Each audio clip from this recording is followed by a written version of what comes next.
SYS ಕುಂದಾಪುರದಿಂದ ಸುಳ್ಯದವರೆಗೆ 3 ದಿನಗಳ ಕಾಲ ಕರಾವಳಿಯಾದ್ಯಂತ ಆಯೋಜಿಸಿದ ಮೊದಲ ದಿನದ ಸೌಹಾರ್ದ ಸಂಚಾರ ಜಾಥಾವು ಪಡುಬಿದ್ರಿಯಲ್ಲಿ ಸಮಾರೋಪಗೊಂಡಿತು.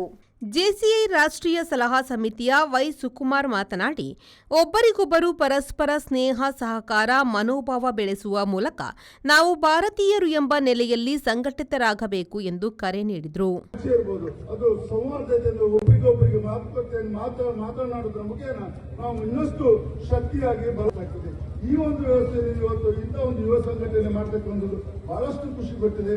ನಾನು ಕೂಡ ಒಂದು ಪಕ್ಷದ ನೆಲೆಯಲ್ಲಿ ಜವಾಬ್ದಾರಿತ ಸ್ಥಾನದಲ್ಲಿ ಕಾಂಗ್ರೆಸ್ ಪಕ್ಷದ ಕಾಪು ಬ್ಲಾಕಿನ ಅಧ್ಯಕ್ಷನಾಗಿ ಕೆಲಸ ಮಾಡುವಂತಹ ಸಂದರ್ಭದಲ್ಲಿ ಸೈಯದ್ ಇಲಿಯಾಸ್ ತಂಗಳ್, ಸೈಯದ್ ಹಾಯಿಮ್ ತಂಗಳ್, ಸೈಯದ್ ಶಿಹಾಬುದ್ದೀನ್ ತಂಗಳ್, ಪಡುಬಿದ್ರಿ ಗ್ರಾಮ ಪಂಚಾಯತ್ನ ಸದಸ್ಯರಾದ Naveen N Shetty, Rameez Hussain, Niyaz Padubidri, Budan Saheb, advocate Hamsath Hejamadi, KM Abubakar Siddiq, SYS ರಾಜ್ಯಾಧ್ಯಕ್ಷ ಬಶೀರ್ ಸಹದಿ ಬೆಂಗಳೂರು, ಎಸ್ವೈಎಸ್ ಪ್ರಧಾನ ಕೆಎಂ ಅಬೂಬಕರ್ ಸಿದ್ದಿಕ್, ಎಕೆ ಸೈಯದ್ ಅಲಿ, ಮನ್ಸೂರ್ ಶಿವಮೊಗ್ಗ, ಸೈಯದ್ ಹಾಮೀಮ್ ತಂಬಳ್ ಬಾಳೆಹೊನ್ನೂರು, ಸೈಯದ್ ಇಲಿಯಾಸ್ ಆಲ್ ಹೈದ್ರೋಸ್ ತಂಗಳ್ ಕೊಡಗು, ಸೈಯದ್ ಶಿಹಾಬುದ್ದೀನ್ ತಂಗಳ್, ಅಬ್ದುಲ್ ಲತೀಫ್ ಪಾಳಿಲಿ ಮತ್ತಿತರರು ಉಪಸ್ಥಿತರಿದ್ದರು.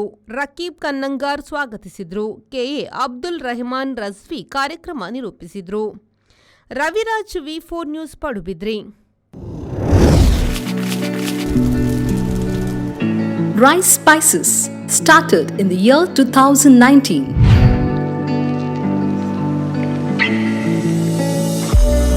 Today we have crossed 45 plus products.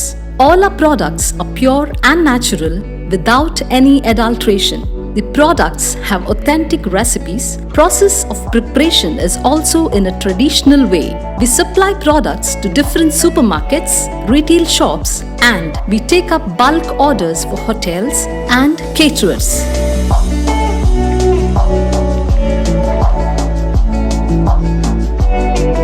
We have an experiential store at Rice Spices, Chilimbi, opposite Reliance Mart, Mangaluru. Contact 96 065 93921.